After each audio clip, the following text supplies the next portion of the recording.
Vous pouvez être charmant et doux et gentil, même s'il n'y a rien en vous qui ait envie de l'être. Écoutez-moi bien.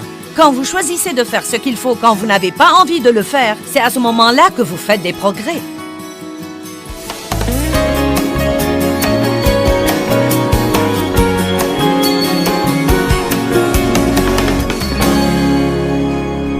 Ce soir, nous allons parler de comment rester équipé pour le combat. Nous sommes en guerre, la pensée est le champ de bataille. C'est le premier lieu où Satan va essayer de vous attaquer. Est-ce que vous sentez parfois que vous avez des pensées très bizarres et vous vous dites « Quand est-ce que ça va s'arrêter ?» Parfois même vous vous demandez « Mais d'où est-ce que ça me vient ?» Et parfois, vous avez même comme des attaques implacables contre votre pensée de soucis ou de crainte ou d'inquiétude au sujet de quelque chose. Vous devez apprendre à ouvrir votre bouche et à dire « Arrière de moi, Satan », à citer quelque chose de la parole, comme a fait Jésus dans Luc chapitre 4, et à arrêter d'être passif et de ne pas vous comporter comme un soldat dans l'armée de Dieu. Nous sommes des soldats dans l'armée de Dieu et Jésus est le commandant de l'armée. Il nous a donné son nom, il nous a donné sa parole, il nous a donné son sang. Je suis allée à l'église pour de nombreuses années et je ne savais pas que le diable était réel ou qu'il était un problème. Je savais vaguement qu'il y avait un diable, mais je n'avais aucune compréhension et aucune révélation là-dessus. Et quand finalement quelqu'un a commencé à m'apprendre que le diable était à l'origine de la plupart de mes problèmes, certains d'entre eux je me le croyais, mais le diable était à l'origine de mes problèmes, et que j'avais autorité sur lui, j'ai commencé à écouter des enseignements et à participer à des séminaires sur la guerre spirituelle dans les années 70 et 80. Donc, la plupart de nous avons passé les 5 ou 10 années suivantes à crier après le diable tout le temps, à crier après lui. « Je te réprimande, je te réprimande, je te réprimande !» Et pour être très franche, ça n'a pas servi à grand-chose. Nous avions toujours les mêmes problèmes. Finalement, le Saint-Esprit m'a attiré à lui et a dit « Pourquoi ne pas apprendre comment Jésus a fait la guerre spirituelle ?» Je veux donc vous parler ce soir de faire la guerre spirituelle à la façon de Dieu. Et ce n'est pas en criant et en tempêtant. Le diable est un esprit. Vous ne pouvez pas le tuer avec une arme à feu. Vous ne pouvez pas le saisir et l'étrangler ou lui donner un coup de poing sur le nez. Vous ne pouvez pas lui casser les dents. C'est un esprit et vous devez lutter contre lui dans l'esprit. Dieu nous a donné des armes et nous a donné une armure. Avec les armes, nous poursuivons l'ennemi. Avec l'armure, nous nous protégeons contre l'ennemi.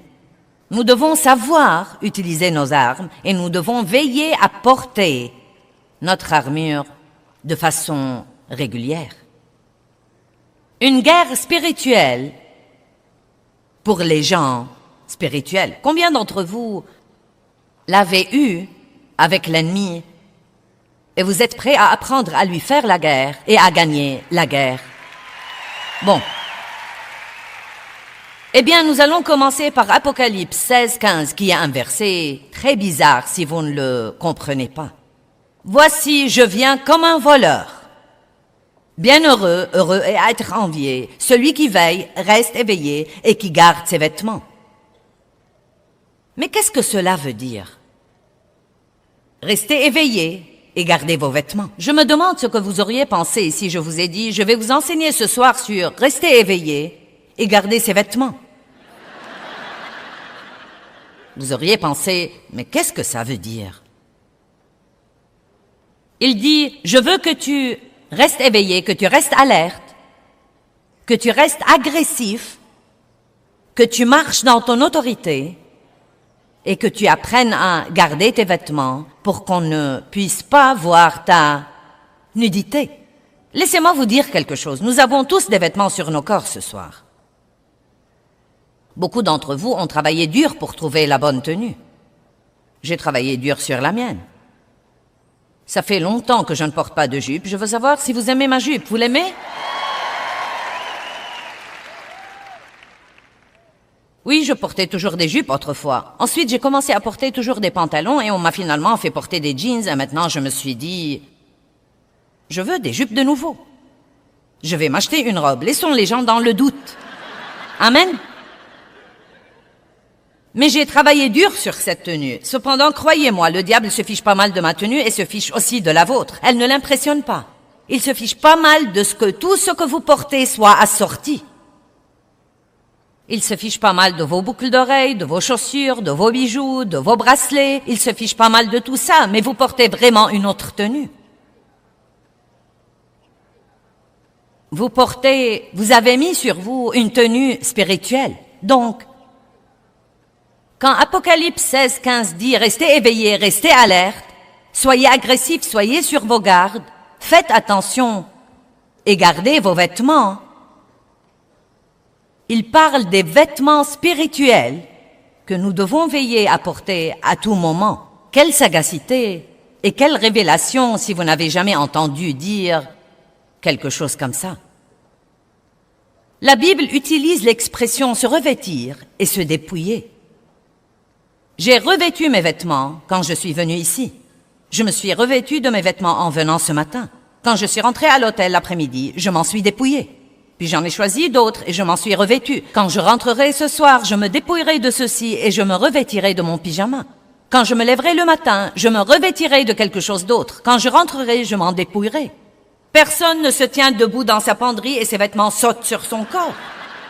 Vous devez les choisir exprès et vous devez vous en revêtir exprès. Nous devons apprendre à vivre intentionnellement. Ce devrait être une des premières lois de notre vie et nous devons comprendre que c'est une des premières lois du succès, l'intentionnalité. Nous devons faire les choses exprès.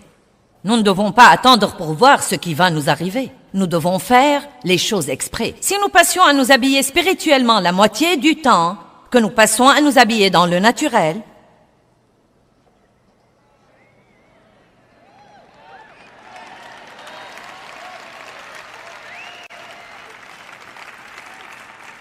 nous aurions beaucoup plus avancé dans notre parcours avec Dieu et le diable aurait déjà été à sa place qui est sous nos pieds.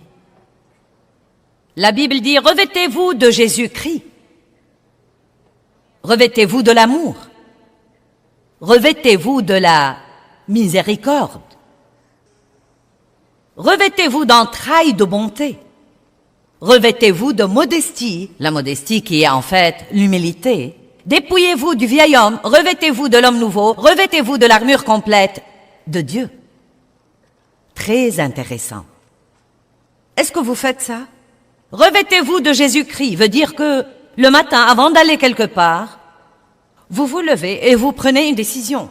J'appartiens à Dieu et je ne m'appartiens pas. Et quand je sors de cette chambre et que je commence à traiter avec ma famille, quand je sors par la porte et que je commence à traiter avec la société, je suis un représentant personnel du Seigneur Jésus-Christ.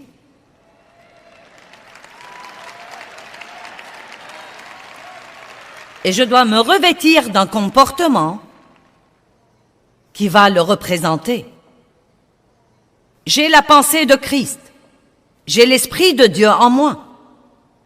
Je n'ai pas le privilège ou le droit, et ce n'est vraiment pas un privilège, d'aller me comporter comme tous les autres. Je suis un étranger d'une planète étrangère. Je ne suis pas à ma place ici, je suis de passage. Je me dirige quelque part, et mon vrai but pendant que je suis ici n'est pas de faire comme je veux, mais de représenter Dieu et d'attirer les autres à lui par mon comportement pieux. Est-ce que vous comprenez ça? Je veux ce week-end enrôler des gens dans l'armée de Dieu.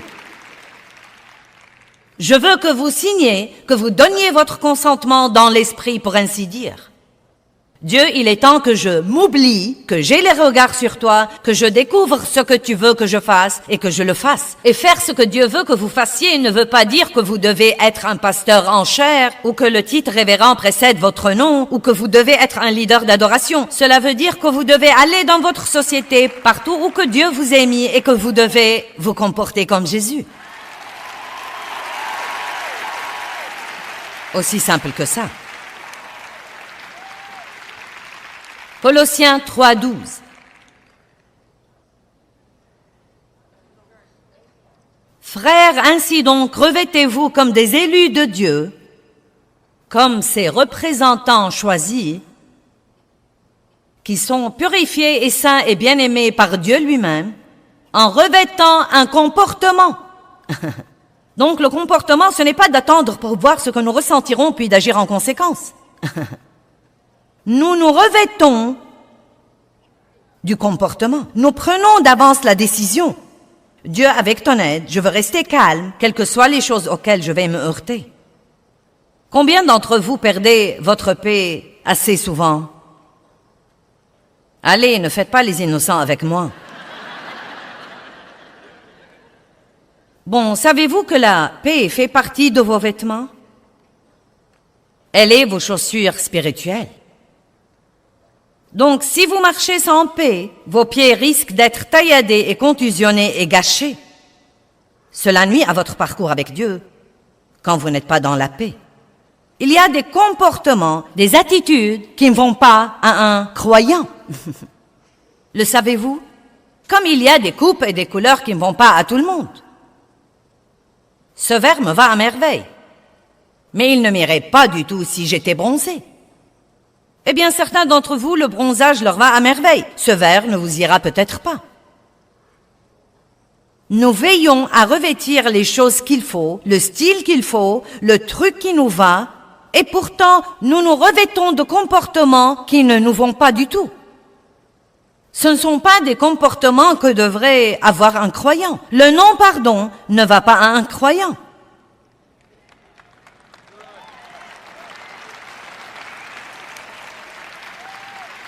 L'amertume, le ressentiment, la colère, la mauvaise attitude ne vont pas à un croyant. L'impatience ne va pas à un croyant. Est-ce que quelqu'un m'entend ce soir?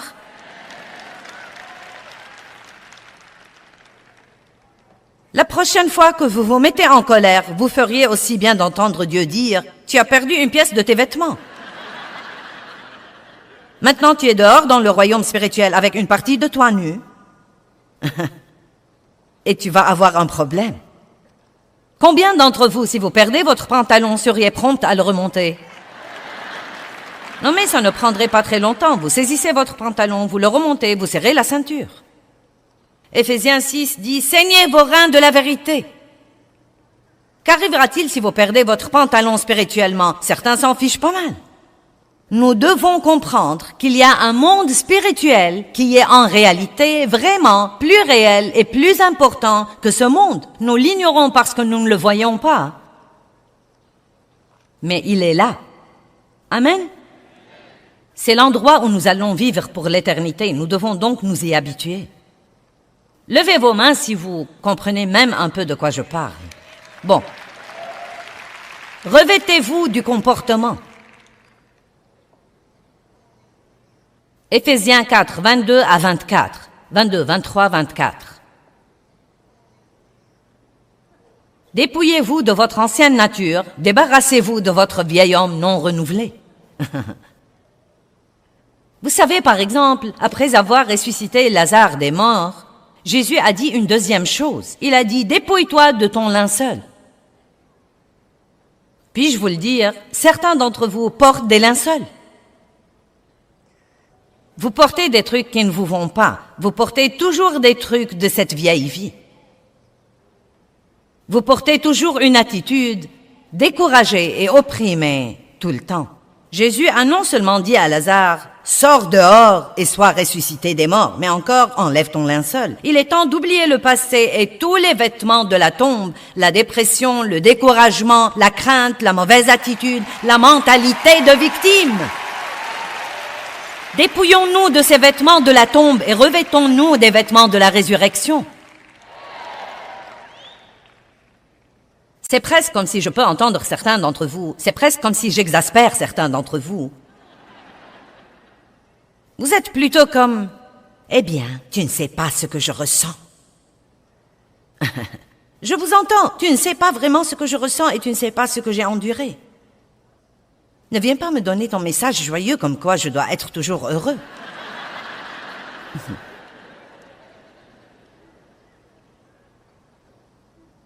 Laissez-moi vous dire quelque chose.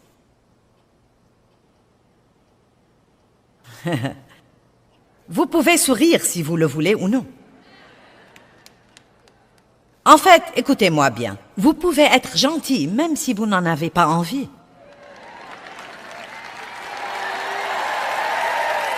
Vous pouvez être charmant et doux et gentil même s'il n'y a rien en vous qui ait envie de l'être.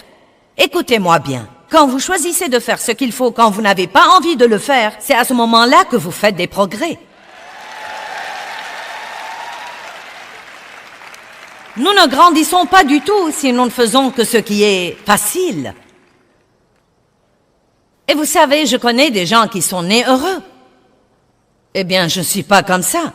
Je ne suis pas née heureuse. J'ai dû travailler là-dessus. J'étais une de ces personnes qui peuvent trouver quelque chose de mauvais dans toute chose.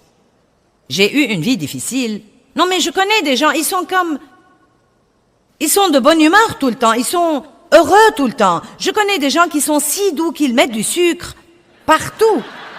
Je pense parfois, quand Dieu a distribué les gènes de la douceur, je crois que quelqu'un a pris les miens. Mais bien que je n'ai aucun de ces gènes dans le naturel, j'ai hérité certains de Jésus-Christ. Quand j'ai été régénéré, j'ai reçu la nature de Dieu. Amen.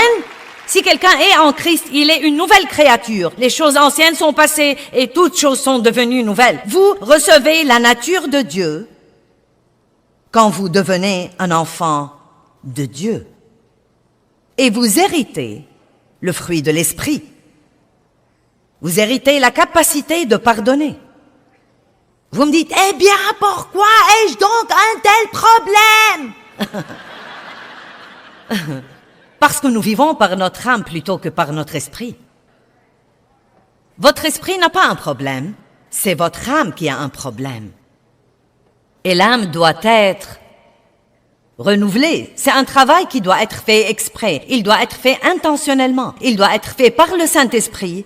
Mais il ne sera fait que quand vous coopérez avec lui en étudiant la parole. Vous devez non seulement écouter quelqu'un vous prêcher un message une fois par semaine, mais encore étudier la parole. Vous devez creuser et étudier et être affamé de la parole de Dieu et aimer la parole de Dieu et apprendre à être un adorateur. Amen. Israël voulait faire une petite interview avec moi ce soir pour son programme au sujet de l'adoration. Et il a dit, pourquoi aimes-tu l'adoration? J'ai dit, si on a un cas de déprime, l'adoration s'en débarrassera plus vite que n'importe quoi. Amen. Écoutez-moi, vous ne pouvez pas suivre ce que vous ressentez et ce que vous pensez et ce que vous voulez. Tout ceci est dans votre âme. Je ne veux plus que tu te comportes comme ça désormais et je ne serai pas heureux avant que tu ne changes. Vous savez, autrefois, je pensais, je ne peux pas être heureuse jusqu'à ce que, et je ne peux pas être heureuse jusqu'à ce que, et je ne peux pas être heureuse jusqu'à ce que. J'ai finalement compris qu'il était temps d'être heureuse. Y a-t-il quelqu'un ici qui a besoin d'être heureux maintenant? Bon, écoutez, je vais vous donner une bonne chose ici. Vous ne pouvez pas contrôler ce que font les autres, mais vous pouvez contrôler ce que vous faites vous-même. Oui, vous pouvez. Vous dites, oh non, je n'ai aucune maîtrise de soi. Si, vous avez. Non, je n'ai pas. Si, vous avez, vous avez. C'est le tout dernier fruit de l'esprit qui figure dans Galates 5 que vous recevez quand vous recevez le Saint-Esprit. La maîtrise de soi. La maîtrise de soi veut dire que vous pouvez vous maîtriser. Nous n'avons pas reçu l'esprit de maîtrise des autres. Personne ici n'a reçu de Dieu l'esprit de maîtrise des autres. Vous avez reçu l'esprit de maîtrise de soi. Alléluia, je prêche mieux que vous ne réagissez.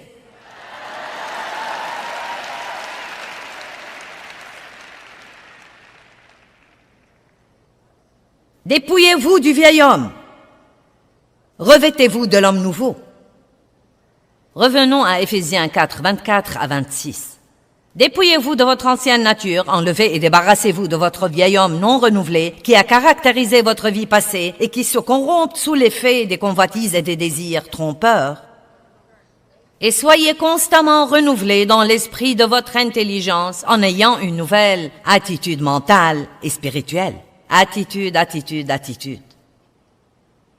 Et revêtez-vous de la nouvelle nature. Dépouillez-vous de l'ancienne nature, revêtez-vous de la nouvelle nature. Et quel est le pont pour y arriver? Changez votre façon de penser en permettant à votre pensée d'être renouvelée par la parole. Par exemple, si vous vous levez tous les matins et que vous ne faites que penser à toutes vos erreurs et à tous vos problèmes, et que vous avez tout gâché hier, et à quel point vous vous en voulez, et pensez à tout ce que vous n'avez pas dans la vie, je peux presque vous promettre que vous ne pourrez pas sortir et être gentil avec quelqu'un d'autre.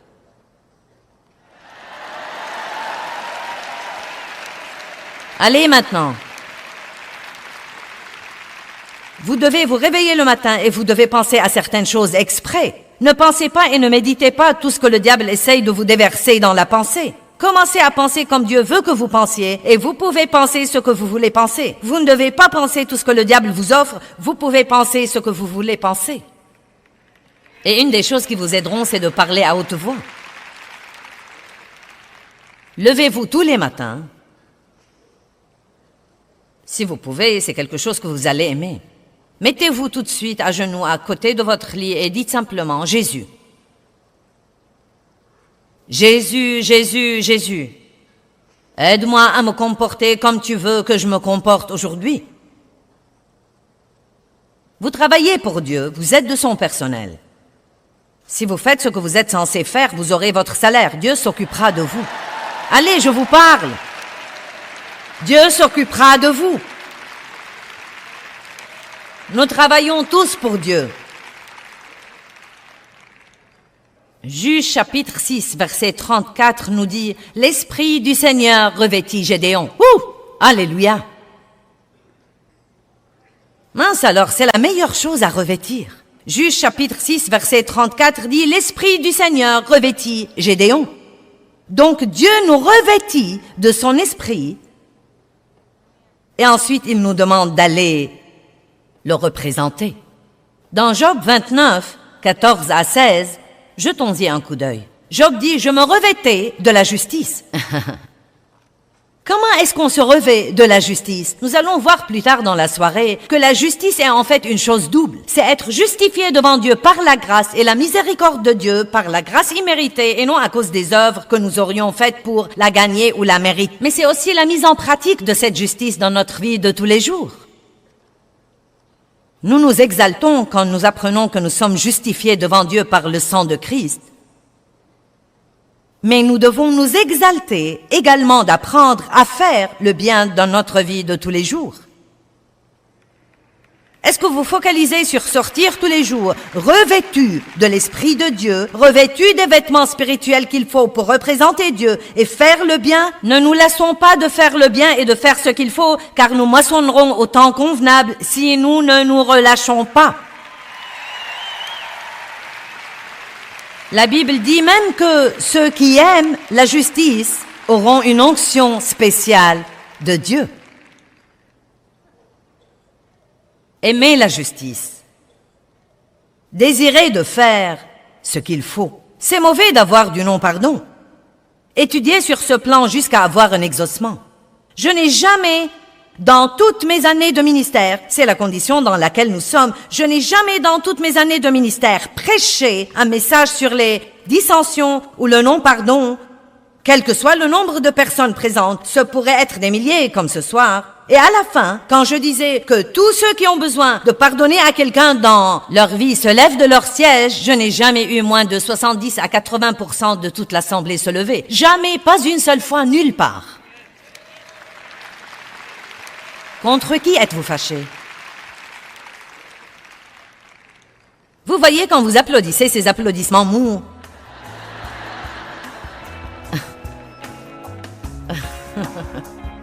Je sais que vous avez du mal à applaudir fort parce que vous appartenez peut-être à cette catégorie. Eh bien, je veux que vous vous rappeliez que comme je porte ces vêtements physiques, nous portons tous des vêtements spirituels ou nous ne les portons pas. Et si nous ne les portons pas, nous serons exposés aux attaques de l'ennemi. La Bible nous apprend à mettre des trucs comme les chaussures de la paix et le casque du salut et la cuirasse de la justice. Et Éphésiens 4 dit que nous devons nous dépouiller du vieux et revêtir le nouveau.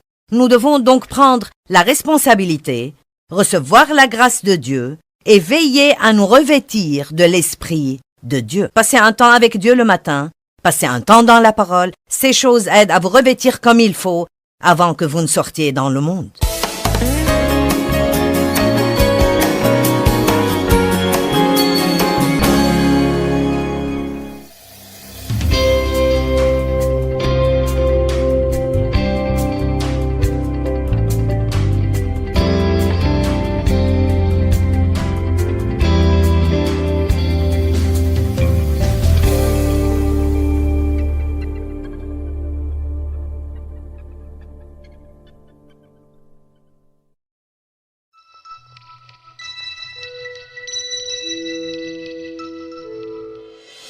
Vous ne devez pas rester assis à ne rien faire.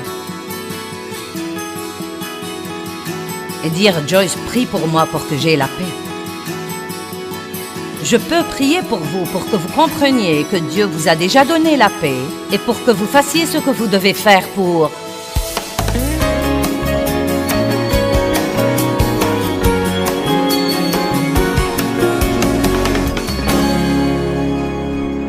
Rendez-vous service, pardonnez aux autres, ne restez pas en colère, ne restez pas fâchés, ne restez pas amers. Faites de votre mieux, nul de nous n'atteindra à la perfection, mais laissez l'Esprit de Dieu travailler pour vous, pour faire de bonnes choses et pour faire de bons choix.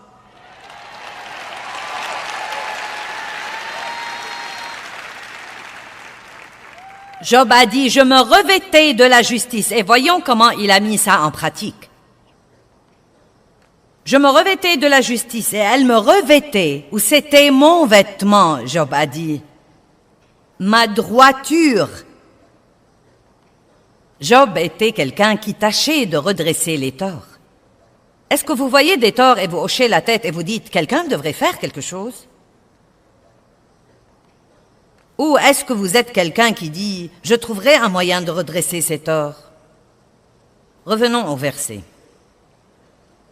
Ma droiture m'était comme un manteau et un turban ou un diadème ou une couronne. Vous comprenez, il dit, parce que j'ai œuvré à rendre justice aux autres, la justice m'était comme une couronne sur la tête. Ma justice m'était comme un manteau. J'étais l'œil de l'aveugle et le pied du boiteux. J'étais le père des misérables et j'examinais la cause de l'inconnu. Bien, Job dit clairement ici, quand vous voyez des gens qui ont des besoins, ce qu'il faut faire, c'est de les aider.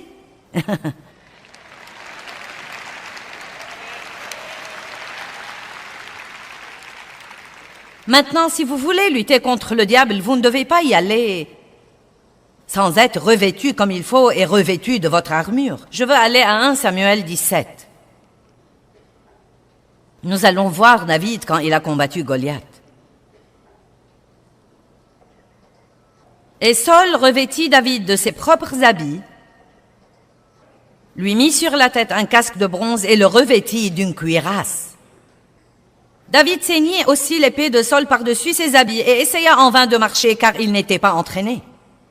Et David dit à Saul, je ne pourrai pas marcher avec tout cela car je ne suis pas entraîné, et il s'en débarrassa. Qu'est-ce que je veux dire par là? Si vous voulez gagner votre bataille contre le diable, vous devez arrêter d'essayer d'être quelqu'un d'autre. Vous ne pouvez pas vaincre le diable avec l'armure de quelqu'un d'autre, avec la personnalité de quelqu'un d'autre, avec les dons de quelqu'un d'autre, avec les talents de quelqu'un d'autre. Allez maintenant. Le seul moyen de vaincre le diable, c'est d'être assez hardi pour dire « Je suis ce que je suis et le Seigneur m'aime comme je suis et il me change tous les jours. J'avance, je grandis et j'avance. »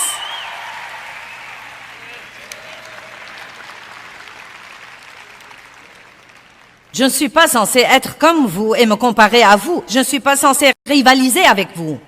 Dieu m'apprendra à vaincre l'ennemi à sa façon. Regardons verset 45.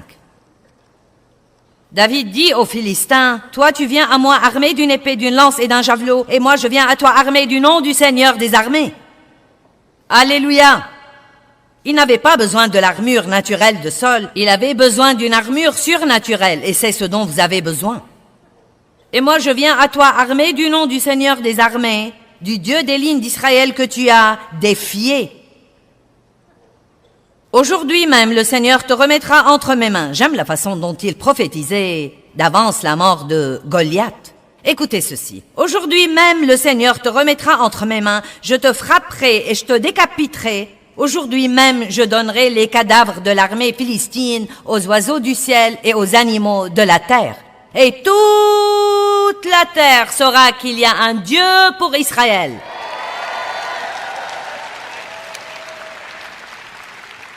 Nous reviendrons sur ce point dans un instant. Nous devons être plutôt comme ceci. Dieu, je veux aller dans le monde aujourd'hui où il y a tant de gens perdus, embrouillés et souffrants. Et je veux aller là, et je veux me revêtir de toi et de ton comportement. Je veux sortir te représenter pour que quelqu'un puisse avoir l'espoir et savoir qu'il y a un moyen d'avoir la joie dans sa vie. Je veux sortir là et faire savoir au monde qu'il y a un Dieu qui est vivant sur cette terre et qu'il est mon ami. Amen. Revenons à notre verset. Et toute cette assemblée saura que ce n'est ni par l'épée, ni par la lance que le Seigneur donne la victoire, car la bataille est au Seigneur et il vous livrera entre nos mains. Et comme le Philistin s'approchait à la rencontre de David, David courut à toute vitesse vers la ligne de bataille à sa rencontre. David mit la main dans son sac et prit une pierre, la lança avec la fronde et frappa le Philistin au front et il tomba la face contre terre.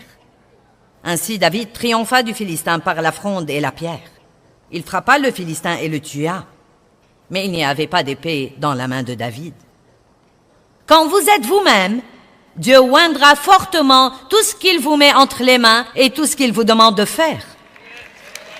David a compris que l'armure ordinaire ne marchera pas pour lui, donc il s'est revêtu de l'armure de Dieu. Il s'est revêtu de vêtements spirituels plutôt que de vêtements naturels. Luc 11, 22 dit « L'homme fort ne peut vous voler à moins qu'il ne vous ôte d'abord votre armure. » Regardons Éphésiens 6, 11 à 18. « Revêtez-vous de l'armure de Dieu. » C'est à nous de nous en revêtir. Dieu nous la donne, mais nous devons nous en revêtir. Cela veut dire que nous devons faire attention à ce qui ne va pas dans notre vie et nous devons prier là-dessus et travailler avec le Saint-Esprit et il le redressera dans notre vie, mais nous ne pouvons pas l'ignorer. Revêtez-vous de l'armure complète de Dieu, des armes lourdes que Dieu vous a fournies. Laissez-moi vous dire que tout ce que Dieu vous demande de faire, il vous fournira ce dont vous avez besoin pour le faire. Dieu nous pardonne donc, nous avons le pardon, et ensuite il nous fournit ce dont nous avons besoin pour pardonner aux autres. Dieu est miséricordieux envers nous, donc nous avons ce dont nous avons besoin pour être miséricordieux envers les autres. Dieu est bon, il est bon envers nous, donc maintenant nous avons son exemple. Il nous a montré comment être avec les autres. Savez-vous que tout ce que Dieu vous donne, il s'attend à ce que vous le donniez, il s'attend à ce que vous soyez un canal et que vous le laissiez couler en vous et par vous. Ne soyez pas un puits bouché. C'est comme ça que les ennemis dans l'Ancien Testament, c'est comme ça que les nations se battaient. Elles bouchaient les puits les unes des autres. L'ennemi venait boucher les puits des gens dont il voulait prendre la terre, et je crois que le diable a bouché les puits de beaucoup de gens.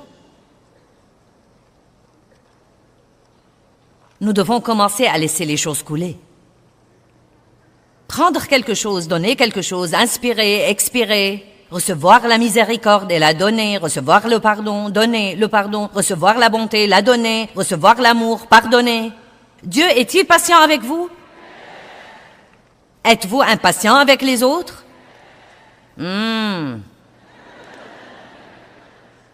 Wow. Encore une fois, est-ce que Dieu se montre patient avec vous? Non mais, vraiment, une patience à toute épreuve, et vous êtes stupéfiés de combien Dieu est patient avec vous?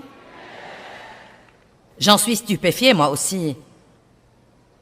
Et pourtant, c'est si facile de s'impatienter tellement vite contre les autres qui ne font pas ce que nous voulons qu'ils fassent tout de suite. Moi, je m'amuse, vous aussi, j'espère.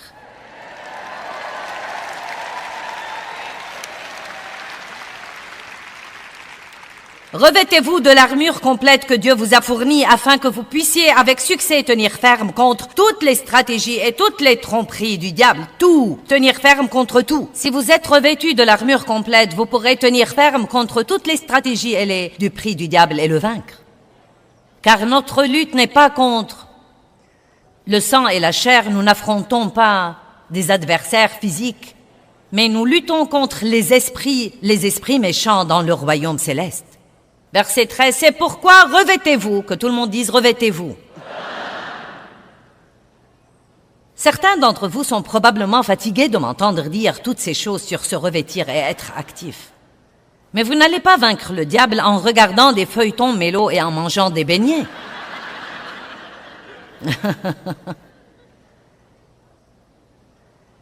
Il est temps d'être prêts, messieurs, dames. Revêtez-vous donc de l'armure complète de Dieu afin de pouvoir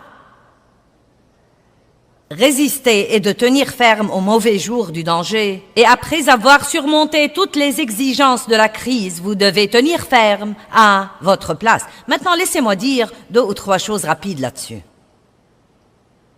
Tout d'abord, faites ce que vous pouvez faire. Faites ce que vous savez faire, que Dieu vous a appris à faire. Et ensuite, Dieu fera toujours ce que vous ne pouvez pas faire. Est-ce que vous m'entendez? C'est vraiment si simple. D'accord? Vous dites, j'ai besoin de travail. Bien, faites ce que vous pouvez faire. Allez chercher du travail. Une idée originale, n'est-ce pas? J'ai fait 2 demandes d'emploi la semaine dernière. Non, cherchez du travail 8 heures par jour s'il le faut. Faites 100 demandes d'emploi par jour. Soyez agressif. Comportez-vous comme un soldat dans l'armée de Dieu. Dites, je suis un enfant de Dieu. Si quelqu'un peut trouver du travail, ce sera moi. Je vais trouver un bon travail. Dieu m'aime vraiment. Je suis un donneur. Je suis revêtu de mon armure. J'ai mes armes. Je suis vêtu dans l'esprit. Et je vais chercher et chercher et chercher et chercher. Tenez donc ferme, ayant ceint vos reins de la vérité. Maintenant, la vérité est la parole de Dieu. Et il dit ici qu'elle est la ceinture, et les ceintures tiennent nos pantalons en place. Quand vous avez des difficultés, vous devez serrer la ceinture. En d'autres termes, il dit là qu'il est temps d'être prêt et de croire la parole de Dieu plus que jamais. C'est tellement facile de dire « je crois la parole de Dieu » quand vous n'êtes pas obligé à la mettre en pratique dans votre vie. Mais quand tout à coup vous sentez que l'enfer tout entier est sorti contre vous et que vous avez attendu plus longtemps que vous ne pouvez supporter et vous voyez que les autres sont bénis alors qu'ils ne le méritent vraiment pas à votre avis, et vous êtes sur le point de tout perdre, tous vos vêtements. Non, mais vous êtes sur le point de perdre la joie, de perdre la paix, de perdre l'amour. Vous êtes sur le point d'avoir une résurrection de ce vieil homme comme... C'est à ce moment-là que vous devez serrer cette ceinture de 2 ou 3 crans et dire non, je vais être prêt et je vais tenir ferme dans la parole de Dieu. Est-ce que vous m'entendez ce soir?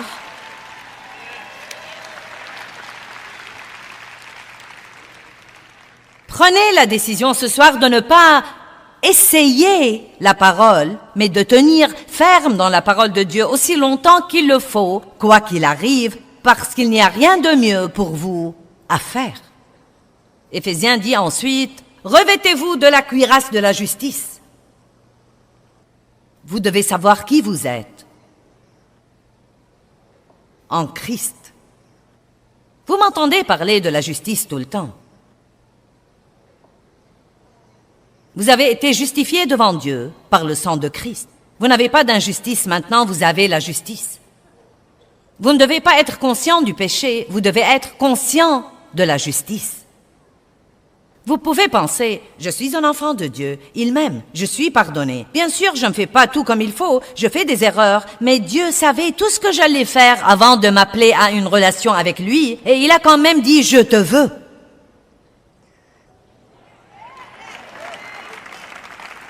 Vous ne surprenez pas Dieu. Vous devez d'abord savoir qui vous êtes en Christ, et quand le diable vient contre vous avec la condamnation, vous devez vous rappeler que la parole de Dieu dit qu'il n'y a aucune condamnation pour ceux qui sont en Christ. Cela ne veut pas dire que nous nous mettons à faire ce que nous voulons, mais cela veut dire que si vous avez un bon cœur envers Dieu et que vous voulez faire ce qu'il faut, si vous faites des erreurs, vous en parlez à Dieu et vous recevez son pardon. Et ce pardon vous a déjà été donné par le sang de Christ.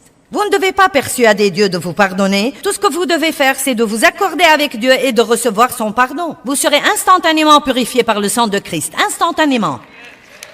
Et ne sentez-vous pas coupable. N'ayez pas mauvaise conscience. C'est inutile, c'est une perte de temps. Et quand vous savez que vous êtes en Christ, vous devez faire un effort avec le Saint-Esprit. C'est un effort par le Saint-Esprit. Ce n'est pas un effort charnel. Ce n'est pas quelque chose que vous faites tout seul et qui vous frustre tellement. Eh bien, j'essaye vraiment, j'essaye d'être bon, j'essaye de marcher dans le fruit de l'Esprit, j'essaye et j'en ai plus qu'assez d'essayer et j'ai essayé et essayé à en mourir. Ce n'est pas ce dont je parle. Ne partez pas d'ici en disant « Je vais essayer d'être bon, je vais essayer de garder mes vêtements et de rester éveillé. »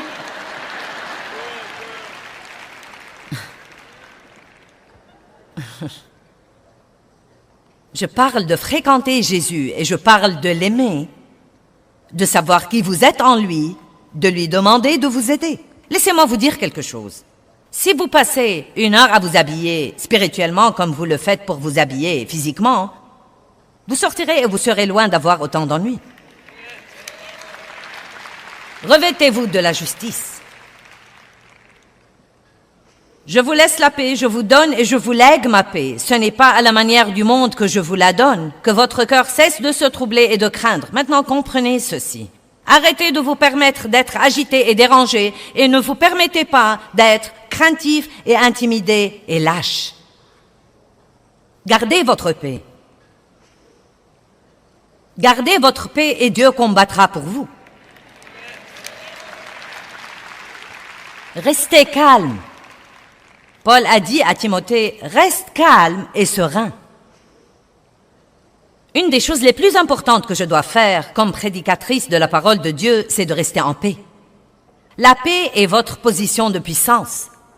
La chose la plus importante que vous devez faire comme croyant, c'est de rester en paix. La paix est votre position de puissance. Vous ne devez pas rester assis à ne rien faire.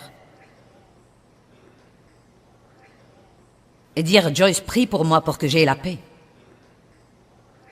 Je peux prier pour vous pour que vous compreniez que Dieu vous a déjà donné la paix et pour que vous fassiez ce que vous devez faire pour marcher dans la paix. Vous voyez, beaucoup de fois, nous voulons que Dieu, nous continuons à lui demander de nous donner quelque chose que nous avons. Et ce que nous devons faire, c'est d'apprendre à utiliser ce que Jésus nous a déjà donné. Il a dit, je vous donne ma paix, maintenant arrêtez de vous permettre d'être agité et dérangé. Quand vous sentez venir le bouleversement, si vous ne pouvez rien faire d'autre, éloignez-vous-en pour quelque temps, respirez et parlez à Jésus. Aide-moi à rester calme, aide-moi, aide-moi, aide-moi, aide-moi Dieu, aide-moi, aide-moi. Chaussez-vous de la paix. Soulevez le bouclier de la foi. Libérez votre foi en priant et en disant et en faisant. Mettez le casque du salut, pensez comme une personne sauvée. Quelles que soient vos circonstances, mettez le casque de l'espérance. Ayez toujours l'espoir, c'est-à-dire une attente confiante que quelque chose de bien va vous arriver.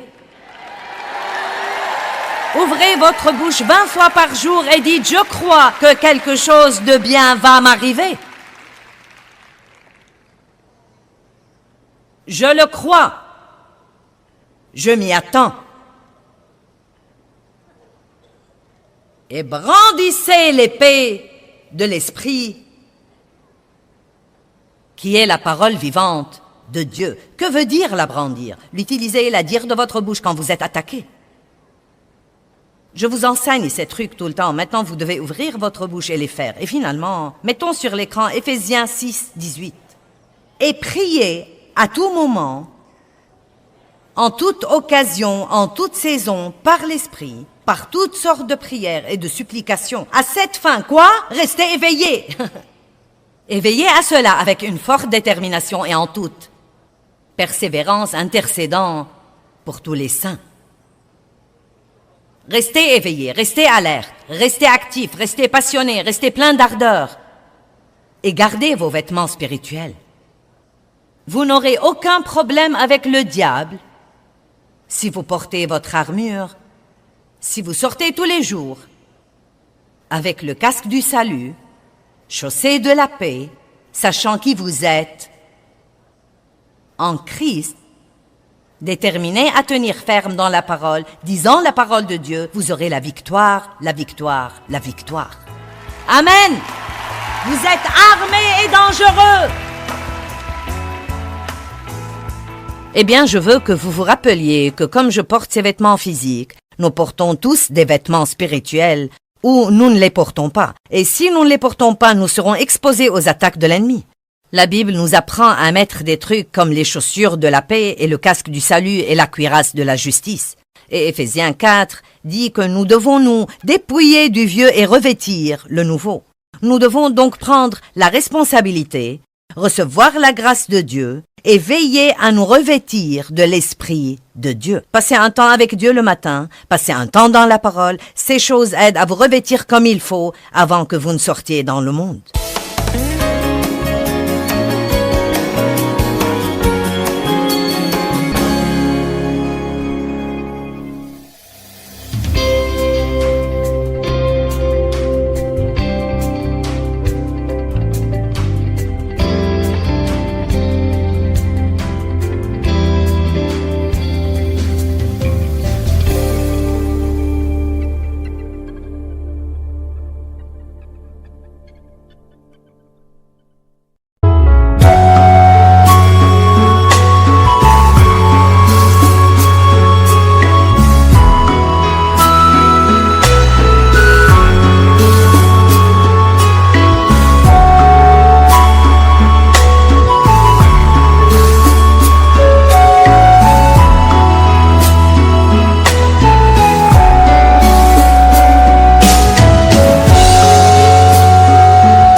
khắp phương trời vẫn nhớ tới quê hương.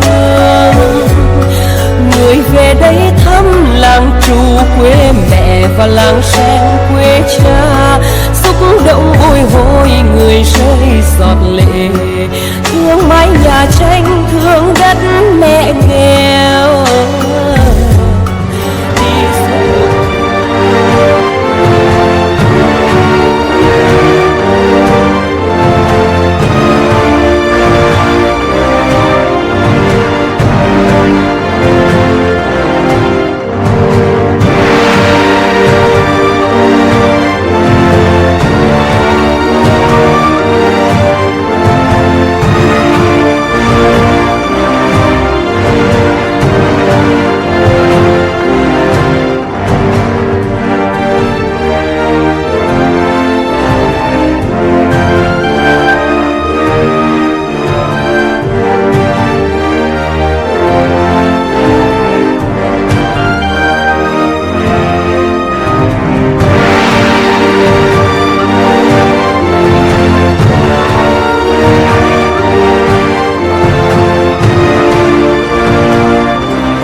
I feel like I'm losing my mind.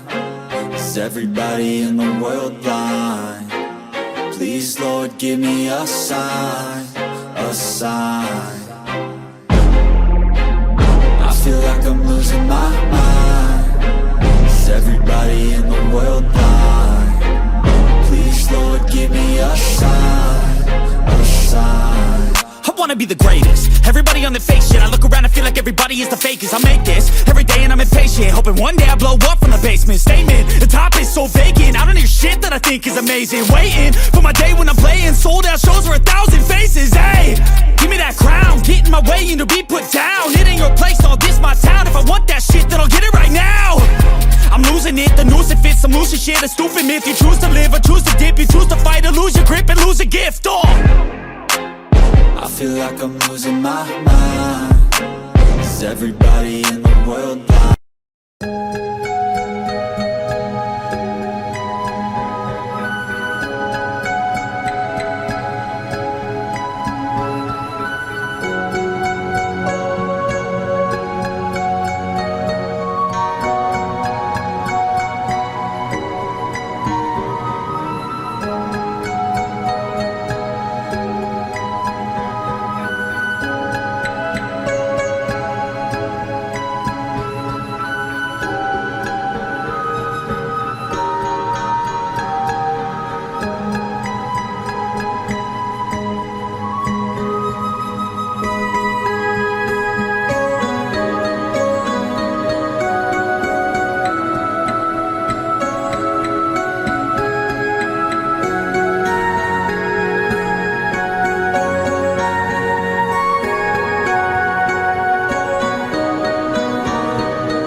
I feel like I'm losing my mind. Is everybody in the world blind? Please, Lord, give me a sign, a sign. I feel like I'm losing my mind. Is everybody in the world blind? Please, Lord, give me a sign, a sign. I wanna be the greatest. Everybody on the fake shit. I look around and feel like everybody is the fakest. I make this every day and I'm impatient, hoping one day I blow up from the basement. Statement, the top is so vacant. I don't hear shit that I think is amazing. Waiting for my day when I'm playing sold out shows for 1,000 faces. Hey, give me that crown, get in my way and to be put down. It ain't your place, all this my town. If I want that shit, then I'll get it right now. I'm losing it, the noose it fits. I'm losing shit, a stupid myth. You choose to live or choose to dip. You choose to fight or lose your grip and lose a gift. I feel like I'm losing my mind. Is everybody in the world blind? Please, Lord, give me a sign, a sign. I feel like I'm losing my mind. Is everybody in the world blind? Please, Lord, give me a sign, a sign. Yeah. There's no mercy in this world, just hunger-thirsty persons in different versions. Each new update, that shit worsens. Why? Pull back the curtain and you'll see the different vermin. We all have different burdens that all seem to cause disturbance. Yo, so do me a favor, don't treat me like a neighbor. Don't need the different flavors of your problems just to savor.